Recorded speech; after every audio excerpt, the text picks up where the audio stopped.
হইলো না। আচ্ছা, তোমাগো সন্তান সন্তান আর ওনাগো সন্তান সন্তান না? তোমাগো সন্তান তোমাগো কাছে যেমন, উনাগো সন্তানও উনাগো কাছে তেমনই। ধনী গরিব ফকির মিসকিন প্রত্যেকটা সন্তানই তার বাপ মায়ের কাছে খুব আপন। কুলসুমের যে জ্বর আইছে না, তোমাগো দুজনের তোমরা দুজন যদি একটু দয়ার দৃষ্টিতে তাকাইতা তাইলে সব কিচ্ছু হইতো না।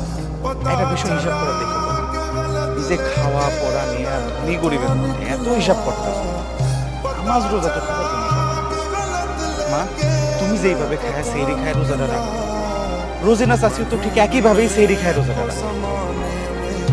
রহিম ভাই, তুমি যেই মসজিদে যায় যেই কাতারে দাঁড়ায় নামাজ পড়ো, কাশেম চাচা কিন্তু একই মসজিদে একই কাতারে দাঁড়ায় তোমার সাথে নামাজ পড়ে। কই এই এনে তো কোনো ভেদাভেদ নাই, তোমাদের কাছে এত ভেদাভেদ কেন? আল্লাহর কাছেও তো কোনো ভেদাভেদ নাই। এই কথাটা কি তোমাকে মাথায় একবারের জন্য ঢুকে না? ভাইয়া তুমি কাদের কি বুঝাইতেছো? আর এরা